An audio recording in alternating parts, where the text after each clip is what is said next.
પ્રકરણ 23 ફાંસ. દરિયાની સફર ખેડીને પાછા આવ્યા પછી સંધ્યાટાણું થયું હતું.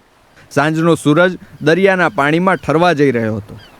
આખો દરિયો કેસરીયો હતો.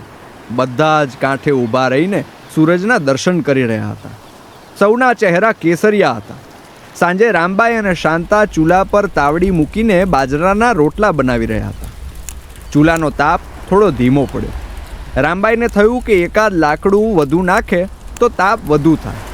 પોતાની પાછળ વીરજીએ વીણી લાવેલી સાઠીયું અને લાકડા પડ્યા હતા. રામબાઈએ એક પાતળું અને લાંબુ લાકડું લીધું અને ચૂલામાં નાખવા માટે પોતાના બંને હાથથી પકડીને લાકડાને વચ્ચેથી તોડ્યું. પણ એ પાતળું લાકડું જેવું વચ્ચેથી તૂટ્યું એવી જ એક નાનકડી પાતળી ફાંસ લાકડામાંથી છટકી. લાકડાની અણીદાર સોય જેવી ફાંસ હવામાં ઉછળી અને સીધી જ રામબાઈની આંખમાં ઘૂસી. ફાંસ આંખમાં ડોળાની અંદર જ સીધી ઘૂસી ગઈ. જાણે કોઈએ આંખમાં સોય ભોંકી દીધી હોય એવી કાળી પીડા રામબાઈને થઈ. દર્દનો ઊંહકારો નીકળી ગયો. આંખ બંધ થઈ ગઈ. શરીર પીડાથી ધ્રુજી ઉઠ્યું. રામબાઈની પીડાનો અવાજ સાંભળતા જ વીરજીએ સૂરજ તરફથી ચહેરો ફેરવીને પાછળ જોયું. રામબાઈની આંખો બંધ હતી. વીરજીએ પૂછ્યું, કેમ થયું?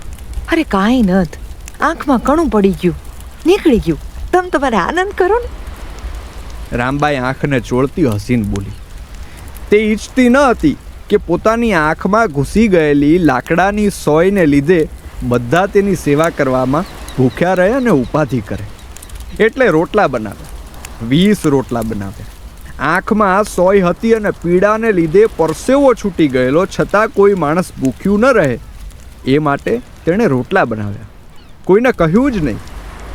લાલ ચોળ થઈ ગયેલી આંખ, આંસુની ધાર, મૂંગી મૂંગી દર્દની પોકાર, છતાંય કોઈને કહ્યું નહીં એકવાર. મોડી રાત્રે બધાએ નક્કી કર્યું ઘર તરફ પાછા ફરીશું. હામાપુર 150 કિલોમીટર દૂર હતું. 2 રાત ચાલવાનું જ હતું. રાત્રિના 3 વાગ્યા હતા. ચાંદા અને અજવાળે બધા ચાલી રહ્યા હતા. એક જ ફાનસ હતું. ખોડો વીરજીને ખભે બેઠો હતો. રામબાઈ અને શાંતા સૌની પાછળ ચાલ્યા આવતા હતા. અચાનક રામબાઈને રસ્તામાં પથ્થર ઠેબે આવ્યો અને પડી ગઈ. વીરજીએ પાછું વળીને જોયું. બોલ્યો, કેમ આજ હાલતા હાલતા ત્રીજી વાર પડ્યા તમે? કહેતા હોય તો આગળ ક્યાંક આરામ કરવો હશે? રામબાઈ ઊભી થઈને પથ્થરને રસ્તામાંથી દૂર કરતા બોલી, એ ના ના, હાલો હાલો, હાલે રાખશું. બધા ફરી ચાલતા થયા. થોડે દૂર ફરી રામબાઈ એક ખાડામાં પગ પડતા પડી ગઈ. વીરજી ખોડાને નીચે મૂકીને દોડીને પાસે ગયો. બીજા બધા પણ દોડીને પાસે ગયા. માવજીએ ફાનસ રામબાઈ પાસે મૂક્યું. વીરજીએ રામબાઈને ઊભી કરવા હાથ આપ્યો. રામબાઈ ઊભી થઈ પણ ઊંચું ન જોયું. તમે 4-5 કલાકથી હેઠું ઘાલીને હાલો છો, પડો નહીં તો બીજું કેમ થાય? વીરજી બોલ્યો. પણ એટલામાં અચાનક પાનીએ રામબાઈના ગાલ પર પાણી જોયું. તેણે તેના ગાલ પર હથેળી મૂકીને કહ્યું, ઓય ઓય. ઊંચું જોતો માં? રામબાઈએ જેવું ઊંચું જોયું કે તરત જ ફાનસના પીળા પ્રકાશમાં તેની લાલ ચોળ થઈ ગયેલી અને સોજી ગયેલી એક આંખ દેખાઈ. બધાને મનમાં પીડા થઈ ઉઠી. એવી લાલ આંખ! આ ગઈ હાંજનું કણું છે? વીરજી તરત જ ફાનસ લઈને રામબાઈની આંખને જોતો બોલ્યો. રામબાઈએ ચૂપચાપ હા પાડી. લે, તમે અટાણ લગીને કીધું કા નહીં? ધીરુ બોલ્યો.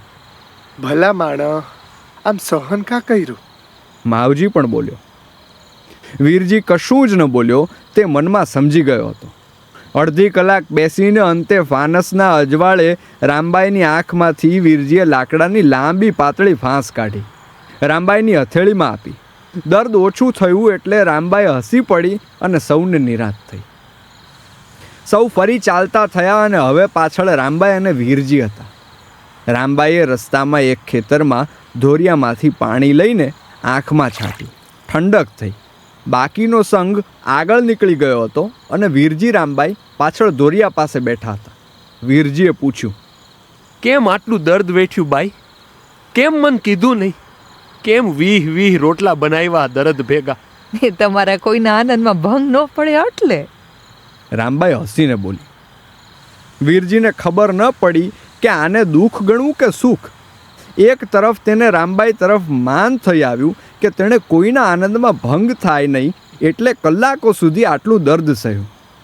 બીજી તરફ ગુસ્સો આવ્યો કે આટલું દર્દ કેમ સહન કર્યું, અને એણે રામબાઈને ગાલ પર તમાચો લગાવી દીધો. વીરજીની કઠોર હથેળી રામબાઈના ગાલે પડી અને એવા જ તેની આંખોથી આંસુ નીચે ઉતરી આવ્યા. આંસુ જાણે તમાચાની બળતરાને ઠંડક આપવા જ આવ્યા હોય એમ નદીની જેમ ગાલે વહ્યા. વીરજી તરત જ રામબાઈને ભેટી પડ્યો. રામબાઈને પોતાની છાતીમાં સમાવીને તે પોતે પણ આંસુ રોકી ન શક્યો. માફ કરજે ઓ. વીરજી છાતીમાં રડતી રામબાઈને ભારે અવાજે બોલ્યો. મને માફ કરજો. રામબાઈ ડુસકા ભરતી બોલી. લગ્ન પછી પહેલી વાર વીરજીએ હાથ ઉપાડ્યો હતો. રામબાઈના ગાલ પર ઉપસી ગયેલી આંગળીઓને ખબર ન હતી કે આ પ્રેમનું સુખ હતું કે પ્રેમનું દુઃખ. દૂર આગળ ચાલ્યા જતા માવજી અને ધીરુ બોલતા જતા હતા. એટલે આ બાઈ અલગ માટીની બની છે કે પછી આપણે જ આ દુનિયાને ને પ્રેમને ન સમજ્યો. વીરજીનું બૈરું સામાન્ય છોકરી છે, બસ આપણે જગતની જાત્રા કરીએ છીએ, પણ ઈ અલખની જાત્રા કરે છે. તે રાત્રે ચાલતા ચાલતા રામબાઈ પાસે વીરજીએ વચન માંગેલું. બાઈ, એક વસન આપો મને. વીરજીએ પૂછ્યું. બોલો ને, 1000 વસન આપું. રામબાઈ મલકાઈને બોલી. તું ને હું લગન ટાણે ખાલી ભેરું હતા. તને જેમ જેમ ઓળખી એમ ભાઈબંધી એટલી ઊંડી થઈ ગઈ છે કે તું મારું અડધું અંગ બની ગઈ એવું લાગ્યું. પણ આ વરહ વીતી ગયું ને તારી ભેગા જીવાતું ગયું એમ એવું લાગે છે કે હવે કોક દી તને કાંઈ થાય તો હું દરિયાની જેમ ગાંડો થઈ જાય. રામબાઈ મલકાઈ ઉઠી બોલી. તમે વસન તો માંગ્યું જ નહીં. વસન ઈ માંગુ છું કે બીજી વાર કોક દી તને આંખે કણું પડે અને મને કીધું નહીં તો પછી જે દી મને ખબર પડશે તે દી હું ધૂળની મુઠ્ઠી ભરીને મારી પોતાની આંખોમાં ભરી દે. જિંદગી ચાલી પડી. ભોળુડા આ છોકરા છોકરીને ક્યાં ખબર હતી કે સામે જિંદગી કેવા કેવા વળાંક લઈને ઊભી હતી, અને પેલી આંખ તો